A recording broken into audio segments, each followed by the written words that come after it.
Hello dear students, कैसे हैं आप? आई होप आप अच्छे होंगे। आज की इस वीडियो में हम बात करेंगे क्लास 12th फिजिक्स के चैप्टर फर्स्ट के बारे में, और वो है इलेक्ट्रिक चार्जेज एंड फील्ड्स। इसकी कुछ वीडियोज मैं पहले अपलोड कर चुका हूं, उम्मीद है वो आपने देखी होगी। अगर नहीं देखी तो आई बटन में मैं उनका लिंक दे रहा हूं, आप वहां से देख सकते हैं। आज की इस वीडियो में हम बात करने वाले हैं एप्लीकेशंस ऑफ गॉस थ्योरम, और इसके बारे में हम पहले भी डिस्कस कर चुके हैं कि ये टॉपिक काफी इंपॉर्टेंट है एग्जाम के पॉइंट ऑफ व्यू से, तो इसको हम स्किप नहीं कर सकते। तो वीडियो के एंड तक बने रहिएगा ताकि ये टॉपिक्स आपको सारे के सारे क्लियर हो जाए। तो चलिए बिना देरी के वीडियो को शुरू करते हैं। तो उठाइए अपनी नोटबुक और पेन, मेरे साथ नोट करना शुरू कीजिए। तो सबसे पहले इसका स्क्रीनशॉट ले लो। तो आज का जो हमारा टॉपिक है वो है electric field intensity due to a uniformly charged spherical shell, यानी कि एक यूनिफॉर्मली चार्ज स्फेरिकल सेल है हमारे पास। ये आपको दिखाई दे रहा होगा, रेड कलर में एक सफीर बना रखा है हमने, यूनिफॉर्मली चार्ज सेल है ये। अब इसमें हमने फाइंड आउट करना है कि इसके कारण इलेक्ट्रिक फील्ड इंटेंसिटी की वैल्यू क्या होगी। तो इसके केस में मैं आपको बता दूं कि हम 3 केस डिस्कस करेंगे। फर्स्ट केस में क्या होगा कि हम क्या करेंगे, ये जो स्फेरिकल सेल हमें दिया हुआ है इसकी रेडियस है हमारे पास r, ये इसकी रेडियस है क्या है r, कैपिटल R। तो इसमें हमने डिस्कस करना है जो फर्स्ट केस कि इस शेल के आउटसाइड में कोई पॉइंट हमें दिया हुआ है, यहां ये दिया हो ना P पॉइंट, इस P पॉइंट पे फाइंड आउट करने की कोशिश करेंगे इलेक्ट्रिक फील्ड इंटेंसिटी को। उसके बाद में एक पॉइंट हम लेंगे इसके सरफेस के ऊपर, इसकी बाउंड्री के ऊपर, यहां ले सकते हैं या यहां ले सकते हैं, इसकी बाउंड्री पर कोई पॉइंट लेंगे और वहां फाइंड आउट करने की कोशिश करेंगे इलेक्ट्रिक फील्ड इंटेंसिटी को। थर्ड केस में कोई पॉइंट लेंगे इसके इंटीरियर में, यहां भी पॉइंट ले सकते हैं हम, और वहां फाइंड आउट करने की कोशिश करेंगे इलेक्ट्रिक फील्ड इंटेंसिटी को। तो चलिए फर्स्ट केस से शुरू करते हैं, जहां हमने एक पॉइंट लिया है P पॉइंट, वो कहां है, इससे आउटसाइड।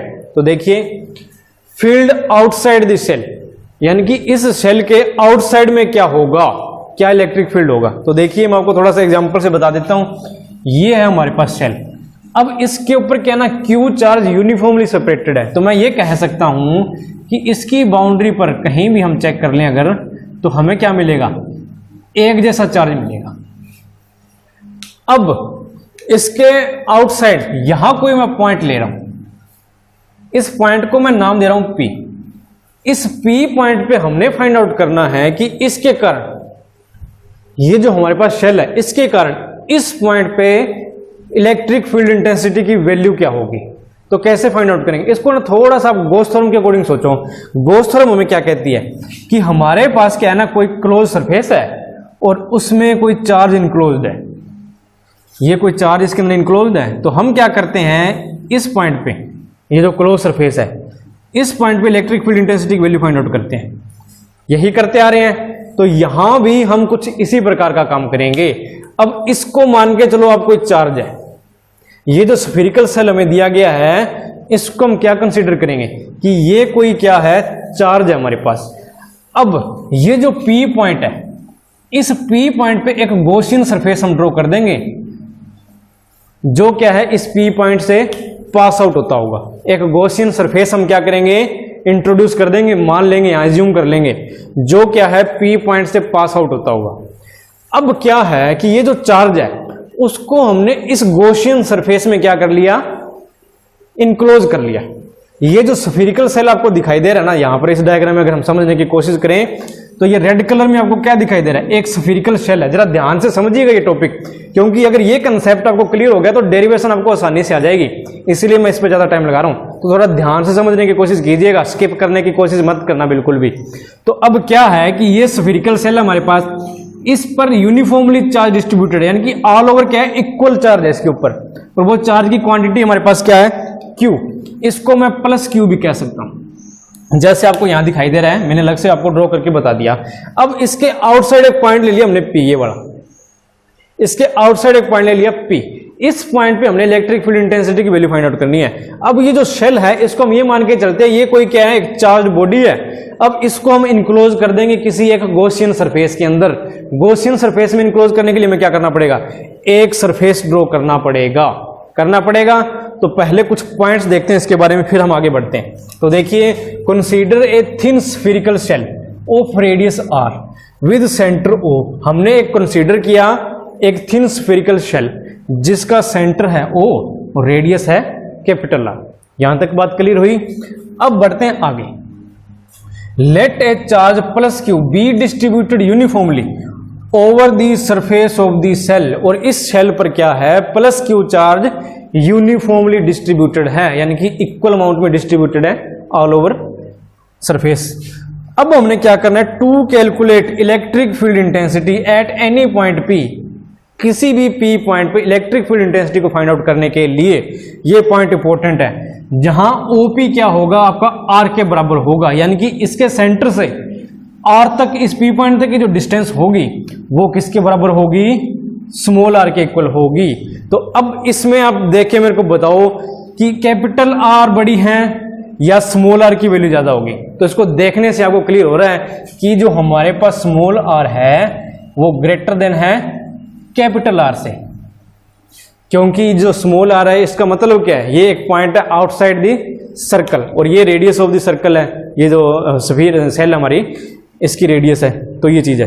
तो अब देखो आगे क्या है, draw the Gaussian surface through the point P. तो हमने एक गॉसियन सरफेस ड्रॉ किया जो पी पॉइंट में से पास आउट होता है। और गॉसियन सरफेस हमने क्यों ड्रॉ किया, वो इसलिए ड्रॉ किया क्योंकि हमारे पास एक चार्ज बॉडी है। अब इसके कारण इलेक्ट्रिक फील्ड इंटेंसिटी हमने फाइंड आउट करनी है इस पॉइंट पे। तो कैसे फाइंड आउट करेंगे, तो हम क्या करते हैं, मान के चलिए भी इसके कारण ये पॉजिटिव प्लस क्यू चार्ज है, यहाँ इसके सरफेस पर, इस बॉडी के सरफेस पे कितना चार्ज है, प्लस क्यू चार्ज है। तो इसका मतलब क्या होगा, ये जो भी चार्ज होगा इसकी जो फील्ड लाइंस होंगी वो क्या होगी, रेडियली आउटवर्ड होगी, उनकी डायरेक्शन क्या होगी, रेडियली आउटवर्ड, जिसके कारण क्या होगा, हम एक गॉसियन सरफेस को यहां कंसीडर कर सकते हैं जो पी पॉइंट में से पास आउट होता है, ताकि उसके बाद में हम गॉस लॉ से क्या फाइंड आउट कर सकें, इलेक्ट्रिक फील्ड इंटेंसिटी की वैल्यू फाइंड आउट कर सकते हैं। चलो बाकी समझते हैं।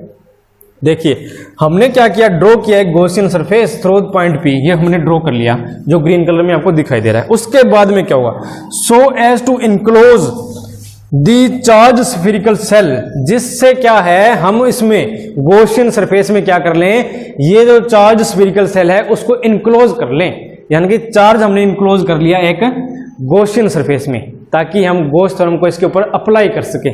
तो यहां तक ये बात क्लियर हुई कि हमने गॉस थ्योरम, ये गॉसियन सरफेस क्यों इंट्रोड्यूस किया, ताकि गॉसियन लॉ हम यहां अप्लाई कर सकें। अब क्या है, the electric field intensity is same at every point on Gaussian surface. अब इस जो गॉसियन सरफेस है इसके हर पॉइंट पे इलेक्ट्रिक फील्ड इंटेंसिटी की वैल्यू भी क्या होगी, इक्वल होगी। क्यों होगी, क्योंकि इसमें चार्ज क्या है, यूनिफॉर्मली डिस्ट्रीब्यूटेड है, तो हर डायरेक्शन में वो क्या करेगा, एक जैसा इलेक्ट्रिक फील्ड होगा, उसके अंदर एक जैसी इलेक्ट्रिक फील्ड इंटेंसिटी होगी उसकी ऑल ओवर हर डायरेक्शन में।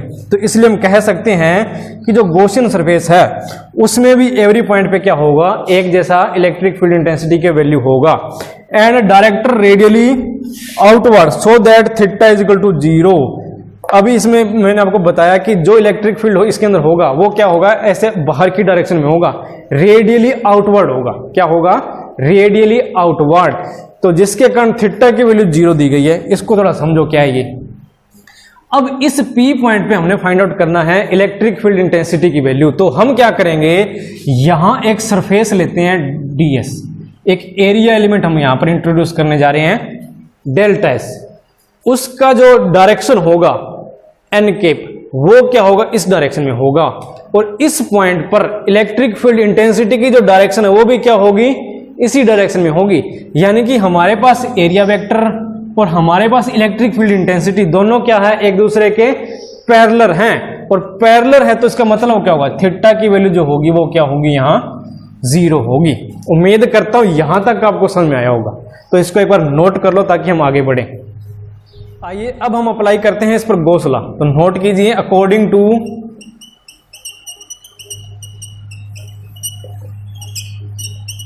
गॉस लॉ, कई बार इसको गॉस भी बोल देते हैं। तो क्या होगा, गॉस थ्योरम हमें क्या कहती है कि सरफेस इंटीग्रल किसका, इलेक्ट्रिक फील्ड इंटेंसिटी का और एरिया वेक्टर का, वो इक्वल टू होता है क्यू अपॉन एप्सिलॉन नॉट। या हम ये कहें कि जो हमारे पास इलेक्ट्रिक फ्लक्स होगा वो इसके बराबर होगा। यही हम डिस्कस करते आ रहे हैं बार बार। अब इसको क्या करना है, इसके अकॉर्डिंग सोल्व करना है। तो कीजिए सोल्व। अभी हमने बात की कि यहां पर एरिया वेक्टर और इलेक्ट्रिक फील्ड इंटेंसिटी, इनके बीच में एंगल क्या है, जीरो है, क्योंकि बोथ आर पैरेलल्स, पैरेलल है तो इनके बीच में एंगल क्या होगा, जीरो होगा। तो सबसे पहले हमें वही सॉल्व करना पड़ेगा। तो कीजिए, surface integral E D S cos theta यानी कि delta S cos theta is equal to Q upon epsilon naught. Again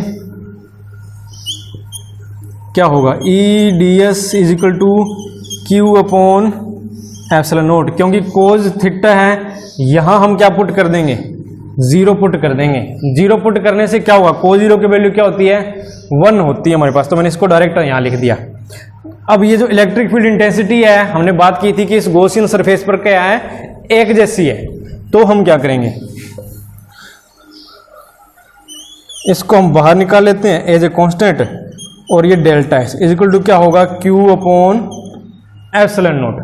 अब इसको फर्दर सोल्व करेंगे तो इसकी वैल्यू क्या आएगी, जरा देखो, जब इसका सरफेस इंटीग्रेशन करेंगे, इस छोटे से सरफेस का हम क्या करेंगे, इंटीग्रेशन करेंगे, तो वो क्या होगा, इस पूरे सरफेस का एरिया के बराबर होगा। तो वो एरिया क्या होगा, लिखिए, ई इंटू में 4 pi are square is equal to, ये हम बार बार डिस्कस कर चुके हैं, अब तो मेरे ख्याल में आपको अच्छे से क्लियर हो गया होगा। ये ई इक्वल टू क्या होगा, इलेक्ट्रिक फील्ड इंटेंसिटी अपॉन में 4 pi are square epsilon naught. ये आपके पास आ चुकी है electric field intensity 8 point P. या हम ये कह सकते हैं कि जब आर की वैल्यू क्या होगी, ग्रेटर देन कैपिटल आर होगी, तब जो इलेक्ट्रिक फील्ड इंटेंसिटी की वैल्यू होगी वो इसके बराबर होगी। तो ये पॉइंट समझ में आया। अब जरा इस फॉर्मूले को ध्यान से देखो, E इज इक्वल टू क्या, electric field intensity Q upon 4 pi epsilon naught R square, यही ये फॉर्मूला है। आर स्क्वायर को हमने इधर लिख दिया, रीअरेंज कर दिया इनको। तो ये जो फॉर्मूला आपको दिखाई दे रहा है, यही फॉर्मूला हमने कैलकुलेट किया था एक केस के अंदर। वो केस क्या था कि हमारे पास कोई क्लोज सरफेस है, उसके सेंटर में क्यू चार्ज पड़ा हुआ है, और इस चार्ज के कारण इस पॉइंट पे जो इलेक्ट्रिक फील्ड इंटेंसिटी की वैल्यू थी, उसका भी जो फॉर्मूला था हमारे पास यही आया था। तो हम कह सकते हैं कि ये बिल्कुल ऐसे ही ट्रीट करेगा जैसे किसी स्फेरिकल सेल के बिल्कुल सेंटर में कोई चार्ज कॉन्सेंट्रेटेड है। आइए अब डिस्कस करते हैं हमारा सेकंड केस, और वो क्या है, at a point on the surface of a shell. हमारे पास ये शेल दिया गया है यूनिफॉर्मली चार्ज, इसके ऊपर क्या है, प्लस क्यू चार्ज सारे पर यूनिफॉर्मली डिस्ट्रीब्यूटेड है। अब हमने इस पी पॉइंट के ऊपर, जो कहाँ है, इस शेल के ऊपर, ये इसके सरफेस के ऊपर है, वहां हमने इलेक्ट्रिक फील्ड इंटेंसिटी की वैल्यू फाइंड आउट करनी है। तो यहां जो एक मेजर चेंज हमारे सामने है वो क्या है कि ये जो आर है, स्मॉल आर, वो किसके बराबर होगी, कैपिटल आर के बराबर होगी, क्योंकि इसके सरफेस पे जो पॉइंट लेंगे उसकी सेंटर से डिस्टेंस क्या होगी, रेडियस के बराबर होगी। रेडियस के बराबर होगी तो क्या है, रेडियस कितनी है, कैपिटल आर। तो यानी कि जो स्मॉल आर है वो किसके बराबर होगा, कैपिटल आर के बराबर होगा। तो हमने फर्स्ट केस में फाइंड आउट किया था इलेक्ट्रिक फील्ड इंटेंसिटी की वैल्यू को, उसी फॉर्मूले में हम क्या करेंगे, इस रिलेशन को पुट करने की कोशिश करेंगे। तो देखिए क्या रिजल्ट आता है हमारे सामने, E equal to Q upon 4 pi epsilon naught R square. Small R को हमने पुट कर दिया capital, because small R is equal to capital R. ये पॉइंट आपको क्लियर हुआ। अब हम क्या करेंगे, इस क्यू की वैल्यू को फाइंड आउट करने की कोशिश करेंगे, क्योंकि हमारे पास क्या है, ये जो चार्ज डिस्ट्रीब्यूटेड है वो कहाँ है, इस all over the surface distributed है। तो हम क्या करेंगे, एक रिलेशन हम लगाएंगे सरफेस चार्ज डेंसिटी का। आपको याद होगा यूनिफॉर्मली चार्ज डिस्ट्रीब्यूशन वाला टॉपिक है सरफेस चार्ज डेंसिटी। तो उस रिलेशन से क्या करेंगे, क्यू की वैल्यू फाइंड आउट करने की कोशिश करेंगे। तो क्या था relation, Q is equal to क्या होगा, चार्ज कितना होगा, देखो सरफेस चार्ज डेंसिटी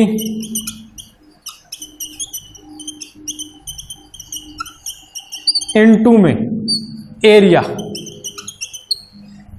तो हमारे पास सरफेस चार्ज डेंसिटी को हम डिनोट करते हैं सिग्मा से, इनटू में एरिया क्या होगा, ये जो सरफेस आपको दिखाई दे रहा है इसका एरिया होगा 4 पाई आर स्क्वायर, यही होगा। यानी कि Q की वैल्यू निकल के सामने आ रही है 4 पाई आर स्क्वायर सिग्मा के बराबर। अब ये जो रिलेशन हमारे सामने आया है, ये जो Q की वैल्यू हमारे सामने आई है, इसको हम पुट करेंगे इस रिलेशन में। तो कीजिए put, E is equal to क्या होगा, Q की वैल्यू लिखो 4 pi capital R square sigma, upon में क्या होगा 4 pi epsilon naught capital R square. तो अब इसमें जो कटता है वो काट दो आप, जो कैंसिल आउट होता है 4 pi are square, 4 pi are square से कैंसिल हो रहा है। तो हमारे पास क्या रह गया, सिग्मा अपॉन एप्सिलॉन नॉट। तो इससे एक रिलेशन हमारे सामने आ रहा है कि जो E की वैल्यू होगी at the surface of this shell वो किसके बराबर होगी, सिग्मा अपॉन एप्सिलॉन नॉट के बराबर होगी। तो ये है आपके पास इलेक्ट्रिक फील्ड इंटेंसिटी की value at a point on the surface of a shell. तो नोट कर लो इसको। अब डिस्कस करते हैं हमारा थर्ड केस, वो क्या है, फील्ड इनसाइड द शेल। यानी कि ये शेल हमारे पास गिवन है, इसको टर्म्स देते हैं नाम O और ये इसकी रेडियस कितनी है R। अब इसके इनसाइड कोई पॉइंट लेते हैं P, यहां इस पर हम फाइंड आउट करने की कोशिश करेंगे इलेक्ट्रिक फील्ड इंटेंसिटी की वैल्यू। तो हम क्या करते हैं, एक गॉसियन सरफेस ड्रॉ करते हैं सबसे पहले, जो इस P पॉइंट से पास आउट होता हो, और इस पर जो चार्ज है हमारे पास यहां वो कितना है, प्लस Q, जो इस पर यूनिफॉर्मली डिस्ट्रीब्यूटेड है all over the surface of shell. ये जो डिस्टेंस होगी वो क्या होगी, स्मॉल r। तो इस केस में क्या है, r की वैल्यू क्या होगी, लेस देन r होगी। ये बात आपको क्लियर है, यानी कि r की वैल्यू किसके बराबर होगी, लेस देन r के इक्वल। तो अब लिखिए here r less than r। तो अकॉर्डिंग टू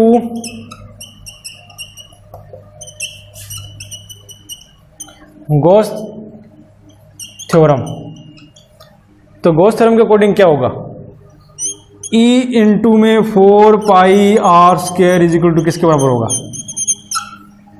इसके बराबर होगा E into 4 pi are square. हमने कहाँ फाइंड आउट करना है, इस पॉइंट पे फाइंड आउट करना है, क्या, इलेक्ट्रिक फील्ड इंटेंसिटी की वैल्यू को। तो हम क्या करेंगे, इसका यही एरिया लेंगे, इस पॉइंट पे हमने अगर फाइंड आउट करना है तो जो स्मॉल एलिमेंट हमने लिया वो यही लिया है। देखो जरा ध्यान से, अब मान के चलते हैं भी इस P पॉइंट पे जो इलेक्ट्रिक फील्ड इंटेंसिटी की वैल्यू होगी E, ये है हमारे पास वो स्मॉल एरिया एलिमेंट ds। तो इस ds का अगर हम इंटीग्रेशन करेंगे तो वो किसके बराबर होगा, 4 पाई आर स्क्वायर के बराबर। अब जरा ध्यान से देखिएगा, हमारे पास जो चार्ज है वो कहाँ है, वो चार्ज है इस सरफेस के आउटसाइड, यानी कि इस सरफेस के ऊपर है, इसके अंदर तो कोई चार्ज नहीं है, इस शेल के अंदर तो कोई चार्ज नहीं था हमारे पास। जो भी चार्ज है वो कहाँ था, इसके आउटसाइड था। तो इसका मतलब क्या हुआ, ये जो गॉसियन सरफेस हमने ड्रॉ किया है इसके इनसाइड कोई चार्ज नहीं है। तो इसका मतलब क्या होगा, तो लिखिए here Q is equal to 0, यानी कि जो Q की वैल्यू क्या होगी, 0 के बराबर होगी। तो इसका मतलब क्या हुआ, E into 4 pi are square, यहाँ Q की वैल्यू अगर 0 पुट करेंगे तो ये रिलेशन किसके बराबर आएगा, 0 आएगा। तो हम कह सकते हैं कि जो इलेक्ट्रिक फील्ड इंटेंसिटी की वैल्यू होगी इनसाइड द शेल वो क्या होगी, 0 के बराबर होगी, यानी कि कोई इलेक्ट्रिक फील्ड नहीं होगा इस शेल के इनसाइड। ये बात क्लियर हुई आपको, ये क्यों रहा, क्योंकि इसके अंदर किसी प्रकार का कोई चार्ज नहीं है। और अगर किसी भी इनक्लोज सरफेस में चार्ज नहीं होगा तो क्या होगा, उसमें इलेक्ट्रिक फील्ड की वैल्यू क्या होगी, 0 के बराबर होगी। तो ये है आपका थर्ड केस, तो इसको भी नोट कर लो। अब अगर एक ग्राफ से हम इसको समझने की कोशिश करें तो देखिए, जब हमारे पास r क्या था, ग्रेटर देन r था, यानी कि जो पॉइंट था हमारे पास आउटसाइड द शेल था, तब हमारे सामने ये रिजल्ट आया। तो अब इसमें क्या है, ये सारी की सारी टर्म्स कांस्टेंट है। तो जो यहाँ एक रिलेशन निकल के सामने आ रहा है कि जो इलेक्ट्रिक फील्ड इंटेंसिटी है वो इनवर्सली प्रोपोर्शनल टू है आर स्क्वायर के, ये रिलेशन हमारे सामने आ रहा है। यानी कि जितना ज्यादा दूर जाते जाएंगे, अगर इससे यहाँ पहुंच गए तो हमारे पास जो इलेक्ट्रिक फील्ड इंटेंसिटी की वैल्यू क्या है, कम हो जाएगी। यहाँ इस पॉइंट पे इलेक्ट्रिक फील्ड इंटेंसिटी की वैल्यू ज्यादा होगी। तो अब अगर नेक्स्ट देखिए हम, जब r की वैल्यू कैपिटल R के इक्वल थी तब क्या था, हमारे पास जो रिलेशन आ रहा था वो आ रहा था सिग्मा अपॉन एप्सिलॉन नॉट। इसमें दोनों टर्म्स कांस्टेंट है, तो यानी कि इसमें r का कोई चक्कर नहीं है। और यहाँ जो हमारे पास इलेक्ट्रिक फील्ड इंटेंसिटी की वैल्यू है वो क्या होगी, मैक्सिमम होगी इस पॉइंट पर। और अगर r की वैल्यू लेस देन r है, यानी कि कोई भी पॉइंट इसके अंदर दिया हुआ, जैसे ये केस हमने लिया था, तो उसके अंदर क्या था, इलेक्ट्रिक फील्ड इंटेंसिटी की वैल्यू क्या थी, 0 के बराबर। तो अगर इसको ग्राफ से हम समझने की कोशिश करें तो देखिए, इस साइड में हम ले रहे हैं इलेक्ट्रिक फील्ड इंटेंसिटी और इधर ले रहे हैं डिस्टेंस फ्रॉम सेंटर। तो अगर इस पॉइंट के ऊपर जहां आर की वैल्यू कितनी है 0, तो वहां कोई इलेक्ट्रिक फील्ड नहीं था हमारे पास, यहां मैक्सिमम इलेक्ट्रिक फील्ड है R is equal to R पे। उसके बाद में ये डिक्रीज होना शुरू हो जाता है। क्यों होता है? इस रिलेशन के अकॉर्डिंग, क्योंकि जैसे जैसे डिस्टेंस दूर करते जाएंगे वैसे वैसे इलेक्ट्रिक फील्ड इंटेंसिटी की वैल्यू क्या होती जाएगी? कम होती जाएगी। तो देखो ये डाउन में आ रही है ना इलेक्ट्रिक फील्ड इंटेंसिटी की वैल्यू, तो ये आपका ग्राफ है। आइए अब देखते हैं हमारा नेक्स्ट टॉपिक, वो क्या है? Electric field intensity due to a non conducting charge solid sphere. सबसे पहले समझते हैं सॉलिड स्फीयर। ये हमारे पास कोई स्फीयर है, यानी कि कोई भी गोला है जो सॉलिड फॉर्म है। सॉलिड मींस अंदर से फुल्ली फिल्ड है, किसी प्रकार की इसमें हम ये नहीं कह सकते कि ये खोखला है। और साथ में क्या है? Non conducting. Non conducting means ये किसी प्लास्टिक से बना हुआ है, किसी भी इंसुलेटिंग मटेरियल से बना हुआ है, जिसके ऊपर चार्ज हमने कहीं भी रख दिया तो वहीं पड़ा रहेगा, कंडक्ट नहीं करेगा, यानी कि मूव नहीं करेगा। तो ये है non conducting charge solid sphere, जिसके ऊपर चार्ज पड़ा हुआ है। अब हमने क्या फाइंड आउट करना है? इसके कारण इलेक्ट्रिक फील्ड इंटेंसिटी क्या होगी, इसके किसी भी पॉइंट पे इलेक्ट्रिक फील्ड इंटेंसिटी क्या होगी, वो हमने फाइंड आउट करना है। तो कैसे फाइंड आउट करेंगे? तो सबसे पहले हमने क्या किया, एक ड्रॉ किया ये सॉलिड स्फीयर जो आपको रेड कलर में दिखाई दे रहा है। इसकी रेडियस है r और सेंटर पॉइंट है O। ये बात आपको क्लियर हुई? अब हमने एक पॉइंट लिया इसके इनसाइड में, इसके अंदर क्या लिया? एक पॉइंट लिया, P पॉइंट। इस P पॉइंट पर हमने फाइंड आउट करनी है इलेक्ट्रिक फील्ड इंटेंसिटी। कैसे फाइंड आउट करोगे? सबसे पहले हम ड्रॉ करेंगे गॉसियन सरफेस। अब मान के चलते हैं ये जो पोर्शन हमने लिया है, ये जो पोर्शन हमने लिया है गॉसियन सरफेस का, इसके ऊपर चार्ज है Q डैश। यहां चार्ज कितना है? Q dash. तो अब हम फाइंड आउट करते हैं, और इलेक्ट्रिक फील्ड इंटेंसिटी की वैल्यू क्या रहेगी? आउटवर्ड डायरेक्शन में रहेगी, radially outward. Electric field intensity हमेशा ही रेडियली आउटवर्ड होती है। और ये जो टर्म है हम बार बार, ये डायग्राम हम बार बार ड्रा करते आ रहे हैं। उम्मीद है ये सारे कंसेप्ट आपको पता लग गए होंगे। इस P पॉइंट के अराउंड हमने क्या किया? एक छोटा सा सरफेस लिया है डेल्टा एस, जिसका यूनिट वेक्टर किस डायरेक्शन में? इस डायरेक्शन में। ये यूनिट वेक्टर किसका है? एरिया वेक्टर हम कह सकते हैं एन कैप। आर कैप क्या है? ओपी वेक्टर, इसको हम शो कर रहे हैं। तो अब चलिए शुरुआत करते हैं। जरा देखो इसमें क्या लिखा है, सपोज ए नॉन कंडक्टिंग सॉलिड स्फीयर। उम्मीद है ये टॉपिक आपको क्लियर हो गया होगा। नॉन कंडक्टिंग सॉलिड स्फीयर किसे कहते हैं? ये term of radius R, radius R की, और सेंटर किस जिसका क्या है? ओ। यानी कि एक नॉन कंडक्टिंग सॉलिड स्फीयर लिया जिसका सेंटर ओ है और रेडियस क्या है? आर। उसके बाद में has uniform volume density of charge. ये देखो क्या टर्म आ गई यहां पर, uniform volume density of charge. यानी कि ये क्या एक सॉलिड स्फीयर है और इसका वॉल्यूम है, और इस वॉल्यूम पे चार्ज पड़ा हुआ है। तो यहां हम टर्म यूज करेंगे volume charge density, volume charge density, जिसको हम रिप्रेजेंट करते हैं रो से। और इस पर क्या है, जो चार्ज की जो डेंसिटी है, वॉल्यूम चार्ज डेंसिटी है जो, वो यूनिफॉर्मली डिस्ट्रीब्यूटेड है, और वो कितनी है? रो के बराबर। अब हम इसको सोल्व करते हैं। जरा देखिए, OP इक्वल टू R के बराबर है, ये हम डिस्कस कर चुके हैं। अब गॉस थ्योरम लगाते हैं इसमें, अकॉर्डिंग टू गाउस लॉ। इसको कोई गौसला भी बोल देता है, गौसला भी बोल देते हैं, अलग अलग मतलब प्रोनाउंसिएशन है। तो देखो कैसे सोल्व करोगे। तो इसमें हमने क्या फाइंड आउट करना है? नेट इलेक्ट्रिक फ्लक्स, वो किसके बराबर होगा? E vector dot delta S vector, और इसके बराबर क्या आएगा? Q dash upon epsilon. ये थोड़ी नई टर्म है, जरा नोट कीजिएगा। Q डैश यहाँ पर क्या है? Q डैश ये सॉलिड स्फीयर, ये जो हमने सॉलिड स्फीयर लिया है, ये जो गॉसियन सरफेस लिया है, इसके अंदर जो चार्ज इनक्लोज्ड है वो कितना है? Q dash. ये हम मान के चल रहे हैं। और एप्सिलॉन नोट की बजाय हमने यहाँ पर यूज किया है एप्सिलॉन। और एप्सिलॉन क्यों यूज किया है? क्योंकि ये क्या है? एक सॉलिड स्फीयर है, जो अंदर से क्या है ना, इसके अंदर भी मटेरियल है, खोखला नहीं है ये, इसके अंदर भी क्या है? मटेरियल है। ये है इसका O पॉइंट, और इस पॉइंट के बीच में हमने electric field intensity value find out करनी है इस पॉइंट के ऊपर। तो इनके बीच में क्या होगा? मटेरियल होगा। तो यहां हमने जो एब्सोल्यूट इलेक्ट्रिक परमिटिविटी हमने लेनी है वो इस मटेरियल की लेंगे, और इस मटेरियल की क्या होगी? एप्सिलॉन के बराबर होगी। तो ये पॉइंट आपने नोट रखना है। यहाँ पर एप्सिलॉन नोट यूज नहीं करेंगे, यहां हम यूज कर रहे हैं एप्सिलॉन। और एप्सिलॉन क्यों यूज कर रहे हैं? क्योंकि ये क्या एक सॉलिड स्फीयर है, और सॉलिड स्फीयर के केस में हम क्या करेंगे? एब्सोल्यूट इलेक्ट्रिक परमिटिविटी हम यूज करेंगे मटेरियल की, नोट की फ्री स्पेस, ना कि फ्री स्पेस ही यूज करेंगे। ये बात क्लियर हुई आपको? एक बार फिर से बता देता हूं, एप्सिलॉन नोट हम यहां यूज नहीं करने वाले, क्योंकि ये क्या है? फ्री स्पेस की एब्सोल्यूट इलेक्ट्रिक परमिटिविटी है। हमने क्या यूज करना है यहां? Absolute electrical permittivity of this material, जिस मटेरियल से ये बना हुआ है, इसलिए हमने यहां एप्सिलॉन का यूज किया है। क्लियर है ये बात? अब आगे बढ़ते हैं, इसको सोल्व करिए। अब क्योंकि इन दोनों की डायरेक्शन सेम है, थीटा की वैल्यू क्या होगी? 0 होगी। तो मैं लिख सकता हूं यहां पर E electric field intensity delta S cos theta is equal to क्या होगा? Q dash upon epsilon. अगर हम यहां वैल्यू 0 पुट कर देते हैं, E D S cos 0 is equal to Q dash upon epsilon. यहां तक क्लियर हुई ये बात? अब ये क्या हो जाएगा आपका? 1 के इक्वल। तो इट मीन्स यहां क्या टर्म हम यूज करने वाले हैं? E D S is equal to Q dash upon epsilon. ये हमारे पास रिजल्ट आ गया। अब हमने क्या करना है, हम ये मान के चल रहे हैं कि जो इलेक्ट्रिक फील्ड इंटेंसिटी है वो सेम है एवरी पॉइंट पे, यानी कि यूनिफॉर्म इलेक्ट्रिक फील्ड इंटेंसिटी हर पॉइंट के ऊपर। तो इसलिए कांस्टेंट मान लिया इसको, डेल्टा एस का क्या कर देंगे? इंटीग्रेशन कर देंगे।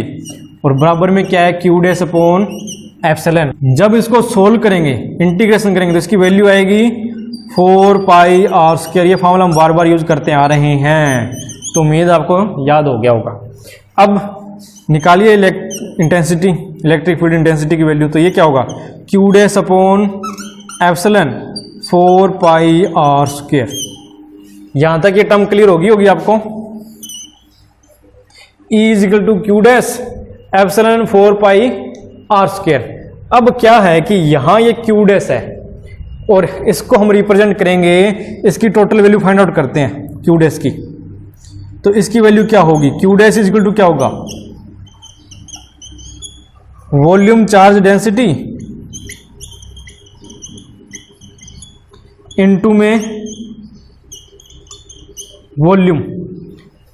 हमने यहां क्यू डैश की वैल्यू फाइंड आउट करनी है। अब वो क्या होगी? वॉल्यूम चार्ज डेंसिटी इनटू में वॉल्यूम। ये हमने कंटिन्यूस चार्ज डिस्ट्रीब्यूशन में किया था, यानी कि प्रो की वैल्यू किसके बराबर होती है? क्यू अपॉन वी के बराबर, यानी कि वॉल्यूम के बराबर। तो यहां जो हमारा वॉल्यूम है, अब इसको आप क्या करोगे? वॉल्यूम को इधर ले आओ, तो क्या होगा? प्रो इनटू में वी। ये फॉर्मूला आपके सामने आ चुका है। तो इससे वैल्यू निकालो इसकी। Q dash is equal to क्या होगा? वॉल्यूम चार्ज डेंसिटी क्या हमारे पास? प्रो है। वॉल्यूम फाइंड आउट करो स्फीयर का, क्या होगा? वो होगा 4/3 pi R cube. Simple math का फॉर्मूला है ये, आपको आना चाहिए। यानी कि एक स्फीयर का वॉल्यूम हमने यहाँ पुट कर दिया, और वॉल्यूम चार्ज डेंसिटी की वैल्यू क्या होगी? रो के बराबर। ये हम बार बार डिस्कस करते आ रहे हैं। अब इनको, ये जो फॉर्मूला हमारे सामने निकल के आया है, इसको इसमें हम पुट कर देंगे, इसकी वैल्यू को इसमें हम पुट कर देंगे। तो इसको नोट कर लो। अब देखिए E इक्वल टू, यहां क्यू डैश को रिप्लेस कर देंगे रो 4/3 पाई आर क्यूब से, और अपोन में क्या है? Epsilon 4 pi are square. तो यहां 4 से 4 कैंसिल, पाई से पाई कैंसिल, आर स्क्वायर से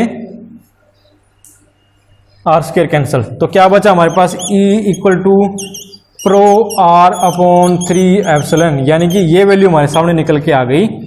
E is equal to rho R 3 epsilon. यानी कि किसी भी पॉइंट के ऊपर, इस स्फीयर के अंदर किसी भी पॉइंट के ऊपर अगर हमने फाइंड आउट करनी है इलेक्ट्रिक फील्ड इंटेंसिटी की वैल्यू, तो वो ये रहेगी हमारे पास।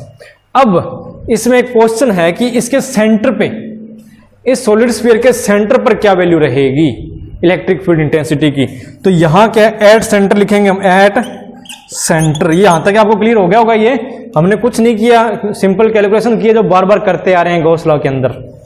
और उसके बाद में यहां हमने क्यू डैश की जो वैल्यू है वो पुट कर दी। क्यू डैश किसके बराबर होगा? Volume of charge density into volume के बराबर। तो ये फॉर्मूला निकल के सामने आया, इसकी वैल्यू यहां पुट की। तो उसके बाद में जो ओवरऑल रिजल्ट निकल के सामने आया वो ये था। अब हमने क्या फाइंड आउट करना है? इसी फॉर्मूले का यूज करेंगे और फाइंड आउट करेंगे कि इसके सेंटर में हमारे पास जो इलेक्ट्रिक फील्ड इंटेंसिटी है उसकी वैल्यू क्या होगी। देखो एट सेंटर, सेंटर पे आर की वैल्यू क्या होती है? 0 के बराबर। इस फॉर्मूले में आर की वैल्यू 0 के बराबर पुट करो तो क्या होगा? E इक्वल टू, सारी टर्म क्या हो जाएगी? 0 हो जाएगी। क्लियर है ये बात?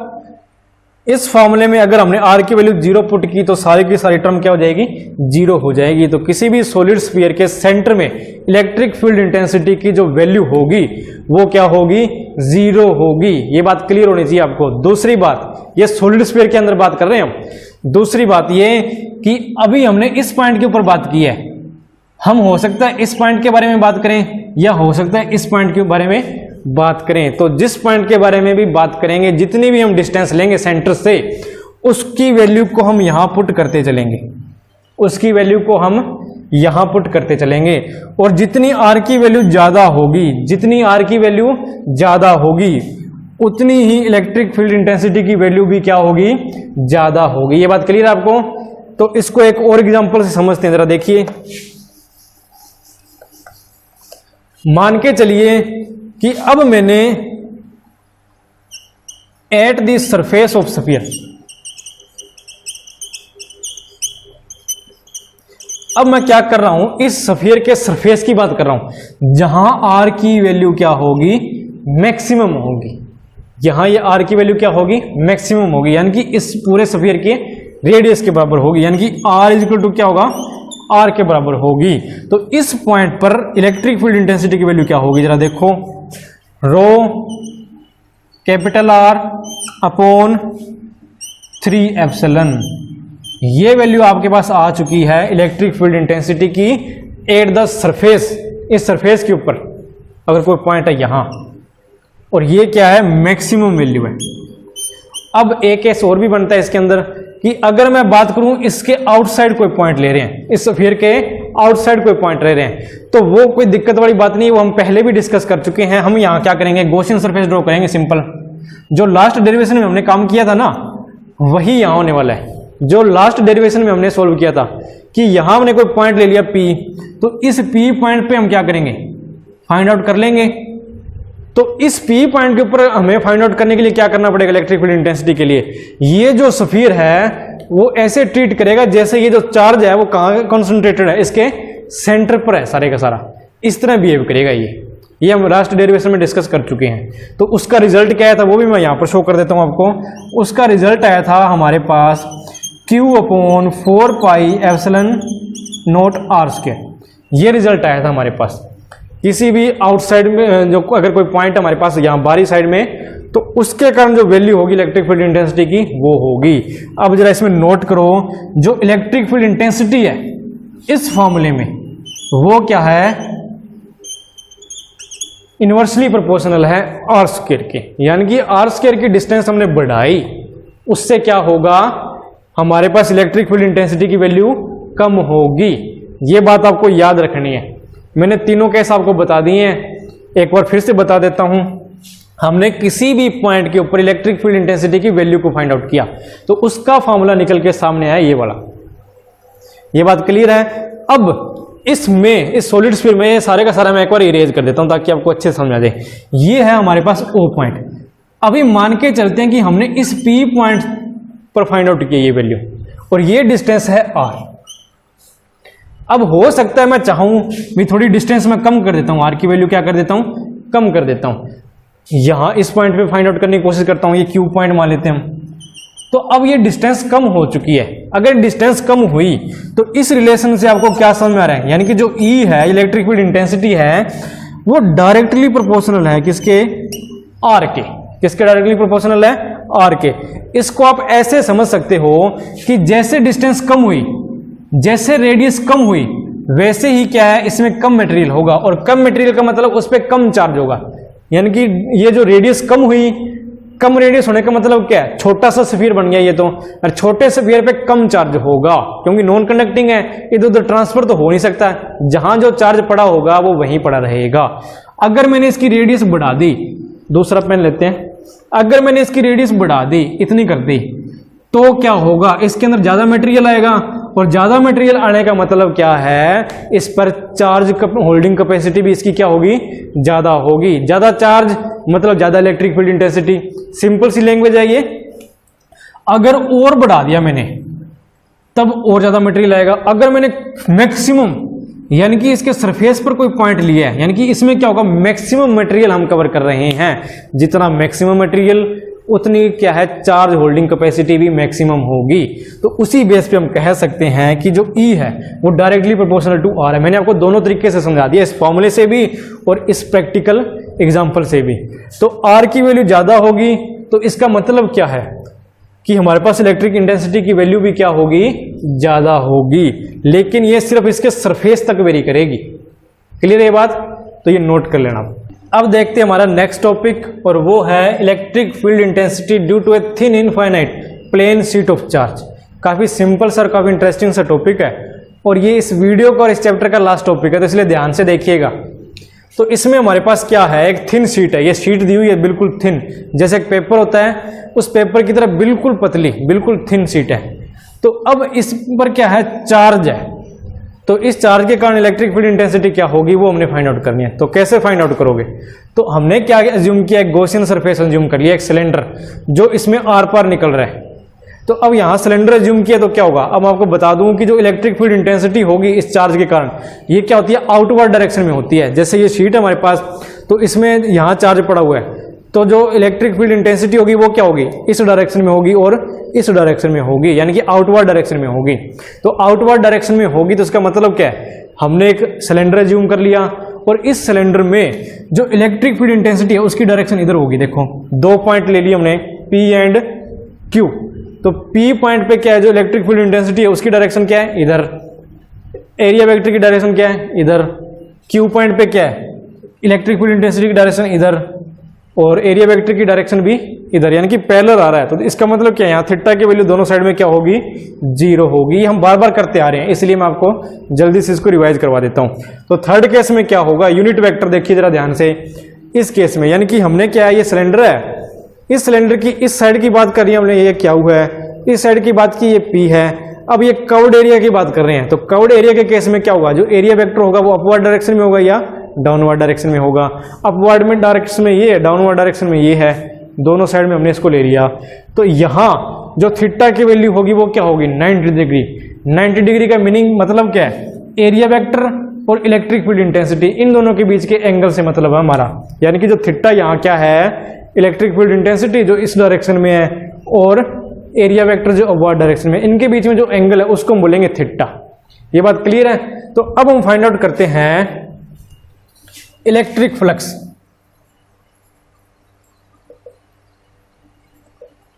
ऑन बोथ एजेस, यानी कि दोनों एजेस पर इलेक्ट्रिक फ्लक्स क्या होगा। यहां थीटा की वैल्यू 90 डिग्री है, अगर मैं यहां लिखूं E डॉट ds तो इसका मतलब क्या होगा, E ds कोज 90 डिग्री, ये तो क्या हो जाएगा, 0 हो जाएगा। अब बचे कौन से, ये दोनों।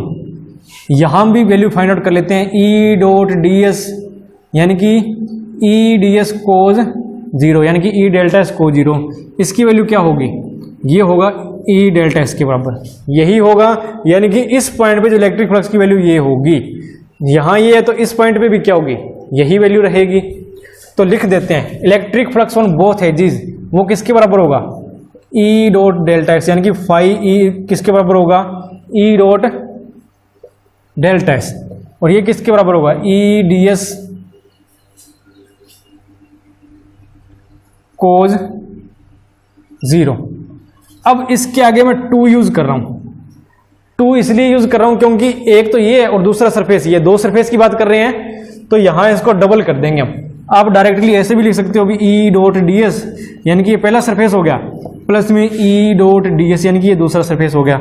इन दोनों को अलग अलग सोल्व करेंगे तो कुछ इस प्रकार बनेगा ये, और ये किसके बराबर बनेगा, 2E डेल्टा s के बराबर। तो मैंने इसको डायरेक्टली लिख दिया 2E डेल्टा s। ये है नेट फ्लक्स किसके कारण, दोनों सरफेसेस के कारण, दोनों एजेस के कारण। अब हमने फाइंड आउट करना है अकॉर्डिंग टू गॉस थ्योरम। देखो क्या होगा, अब अकॉर्डिंग टू गॉस लॉ या थ्योरम क्या होगा, ये जो नेट फ्लक्स हमारे पास है E delta s, 2E delta s, ये किसके बराबर होना चाहिए, ये बराबर होना चाहिए Q अपॉन एप्सिलॉन नॉट के बराबर, इसी के बराबर होना चाहिए। अब इसको सॉल्व कीजिए, इलेक्ट्रिक फील्ड इंटेंसिटी की वैल्यू किसके बराबर आ रही है, Q upon 2 epsilon not ds के बराबर। यहाँ इलेक्ट्रिक फील्ड इंटेंसिटी की वैल्यू ये आ रही है। अब हमारे पास क्या है, ये एक पूरा सरफेस हमने ले रखा है, सरफेस चार्ज डेंसिटी भी हमें दे रखी है सिग्मा। तो इसी से हम क्या करेंगे, Q की वैल्यू फाइंड आउट करने की कोशिश करेंगे। तो Q की वैल्यू हमारे पास क्या सामने आएगी, वो होगी सरफेस चार्ज डेंसिटी इनटू में सरफेस। हमने ये छोटा सा सरफेस लिया है, इसके अंदर सिलेंडर में कितना सरफेस है, ये ds सरफेस हमने लिया है, तो इसलिए मैं इसकी वैल्यू कितनी लिखूंगा, ds। एक बार फिर से बता देता हूं, सरफेस चार्ज डेंसिटी का फॉर्मूला क्या था हमारे पास, sigma is equal to charge upon में एरिया। तो यहाँ चार्ज की वैल्यू हमने फाइंड आउट करनी है, तो वो क्या होगा, सिग्मा इंटू में ये एरिया इधर आ जाएगा, इंटू में एरिया, सिग्मा इंटू में एरिया। एरिया जो इस सिलेंडर में इनक्लोज्ड है वो हम लेंगे। इस सिलेंडर में कितना एरिया इनक्लोज्ड है, ये बड़ा, और इसकी वैल्यू कितनी है, ds के बराबर। तो यहाँ इसमें कितना चार्ज होगा नेट, कितनी चार्ज डेंसिटी है और कितना एरिया में इनक्लोज्ड है ये। तो यहाँ ये वैल्यू पुट कर देंगे हम, E is equal to sigma ds upon 2 epsilon naught delta s। ये कैंसिल हो गया, E की वैल्यू क्या निकल के सामने आ रही है, सिग्मा अपॉन 2 एप्सिलॉन नॉट के बराबर। तो ये आपके पास आ चुका है फाइनल रिजल्ट। ये क्या है, electric field intensity due to a thin infinite plane sheet of charge, यानी कि एक प्लेन शीट के कारण जो इलेक्ट्रिक फील्ड इंटेंसिटी की वैल्यू होगी वो ये होगी। एक बार फिर से बता देता हूं आपको, हमने एक शीट ली और एक गॉसियन सरफेस इसमें हमने अज्यूम किया है, और ये जो सिलेंडर हम बार बार डिस्कस करते आ रहे हैं, यानी कि इसमें 3 पॉइंट होते हैं हमारे पास जहां से हमें इलेक्ट्रिक फ्लक्स फाइंड आउट करना होता है। एक ये पॉइंट, एक ये पॉइंट और एक ये कर्व्ड सरफेस। कर्व्ड सरफेस पे एंगल बन रहा था 90 डिग्री, जिसके कारण जो नेट फ्लक्स यहाँ बनेगा वो 0 बनेगा। इस पॉइंट पे जो नेट फ्लक्स बन रहा है वो बन रहा है EDS। इस पॉइंट पे जो नेट फ्लक्स बनेगा वो EDS। दोनों का टोटल हमने किया यहाँ, तो टोटल करने के बाद में हमारे पास जो वैल्यू आई वो आई 2EDS। ये बात क्लियर है आपको। उसके बाद में गॉस थ्योरम में हमने यहाँ लगा दी, यानी कि जो नेट फ्लक्स होगा वो किसके बराबर होगा, क्या वो अपॉन एप्सिलॉन नॉट के बराबर होगा। उसके बाद में यहाँ जो Q चार्ज है, इसको हमने, इसकी वैल्यू हमने फाइंड आउट की नेट चार्ज की, तो वो किसके बराबर थी, कितना सरफेस एरिया है हमारे पास और कितनी यहाँ पर चार्ज की डेंसिटी है, उसकी मल्टीप्लिकेशन से हमने इसकी वैल्यू फाइंड आउट कर ली। वो वैल्यू हमने इस फॉर्मूले में पुट की, तो हमारे पास जो नेट इलेक्ट्रिक फील्ड इंटेंसिटी की वैल्यू आई है वो ये आई है। ये तो है थिन शीट के लिए। अब मान के चलिए कि यहाँ कोई थिक शीट ले लेते हैं, यानी कि एक थिकनेस की शीट ले लेते हैं हम। अब ये शीट क्या है, थोड़ी मोटी है, तब क्या होगा, तो इस केस में क्या होगा, हमारे पास 2 सरफेस बनेंगे, एक तो ये प्लेन और एक ये दूसरा प्लेन। तो दोनों साइड का हमें क्या करना पड़ेगा, बारी बारी से पहले इस साइड का इलेक्ट्रिक फ्लक्स हमें कैलकुलेट करना पड़ेगा, फिर इस सेकंड साइड का इलेक्ट्रिक फ्लक्स हमें कैलकुलेट करना पड़ेगा। दोनों की वैल्यू सेम आएगी ये वाली। मैं यहीं आपको थोड़ा सा बता देता हूं, ये सेकंड केस है, कुछ नहीं है, बिल्कुल सिंपल सा टॉपिक है। अब ये जो फर्स्ट सरफेस है, इसके लिए मान के चलिए जो इलेक्ट्रिक फ्लक्स की, ये जो इलेक्ट्रिक फील्ड इंटेंसिटी की वैल्यू है, ये वो आई है हमारे पास, ये E equal to sigma upon 2 epsilon naught. इसको मान लेते हैं E1। जो सेकंड सरफेस होगा हमारा, उसके लिए इलेक्ट्रिक फील्ड इंटेंसिटी की वैल्यू आएगी E2, वो भी यही आएगी इसके बराबर।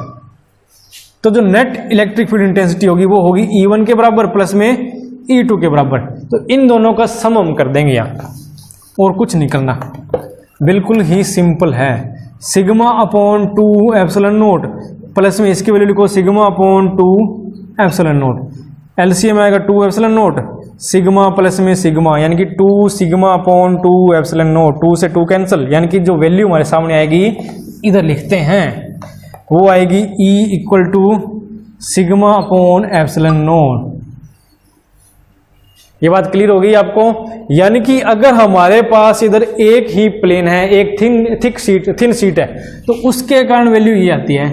अगर उसकी थिकनेस हमने बढ़ा दी तो जो वैल्यू है वो क्या होगी, डबल नहीं होगी क्या, डबल हो चुकी है।